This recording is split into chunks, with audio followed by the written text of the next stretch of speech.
नमस्कार, प्रादेशिक समाचार के साथ मैं उदय शंकर झा। निर्वाचन आयोग अब से कुछ देर बाद लोकसभा चुनाव की तारीखों की घोषणा करेगा। आयोग कुछ राज्यों में विधानसभा चुनाव की तारीखों की भी घोषणा कर सकता है। इस घोषणा के साथ ही आदर्श आचार संहिता लागू हो जाएगी। मौजूदा लोकसभा का कार्यकाल 16 जून को समाप्त हो रहा है। इसे लेकर राजधानी रांची में राजनीति के दलों द्वारा लगाए गए बैनर पोस्टर हटाने का काम शुरू हो गया है। भारतीय जनता पार्टी ने आज लोकसभा चुनाव प्रचार के लिए एक वीडियो गीत मैं मोदी का परिवार हूं जारी किया।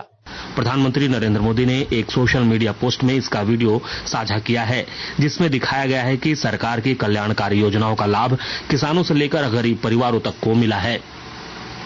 जनजातीय मामलों के केंद्रीय मंत्री अर्जुन मुंडा ने देश के स्वतंत्रता संग्राम में शामिल जनजातीय वीरों पर गहन अध्ययन और अनुसंधान की अपील की है।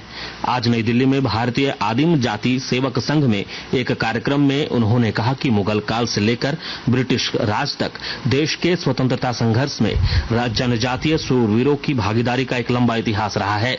श्री मुंडा ने कहा कि जनजातीय संस्कृति, परंपरा और इतिहास के संरक्षण और प्रसार की जरूरत है। उन्होंने कहा कि संस्थान में नवस्थापित ई-लाइब्रेरी और संग्रहालय ज्ञान के केंद्र बनेंगे। मुख्यमंत्री चंपाई सोरेन ने पश्चिमी सिंहभूम जिले के बंदगांव और हाटगम्हरिया में डिग्री कॉलेजों की आज आधारशिला रखी। मुख्यमंत्री ने चाईबासा के टाटा कॉलेज मैदान में आयोजित समारोह में लगभग 2 अरब 31 करोड़ रुपए की 135 योजनाओं का शिलान्यास और 1 अरब 7 करोड़ रुपए की 27 योजनाओं का उद्घाटन किया और लाभुकों के बीच करीब 1 अरब 73 करोड़ रुपए की परिसंपत्तियों का वितरण किया। मुख्यमंत्री चंपाई सोरेन की अध्यक्षता में आज हुई राज्य मंत्रिपरिषद की बैठक में कुल 53 प्रस्तावों को मंजूरी दी गई, जिसमें कक्षा 1 से 8 तक के छात्रों को स्कूल बैग देने, झारखंड शिक्षक पात्रता नियमावली 2024 का गठन सहित अन्य प्रस्ताव शामिल हैं। नवनीत कुमार सहगल प्रसार भारती के नए अध्यक्ष बन गए हैं। श्री सहगल भारतीय प्रशासनिक सेवा के उत्तर प्रदेश संवर्ग के 1988 बैच के सेवानिवृत्त अधिकारी हैं।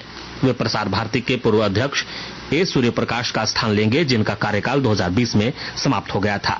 श्री सहगल ने कार्यभार ग्रहण करने के बाद मीडिया से कहा कि दूरदर्शन और आकाशवाणी की पहुंच दूर दराज के क्षेत्रों तक है और ये सूचना के भरोसेमंद स्रोत हैं।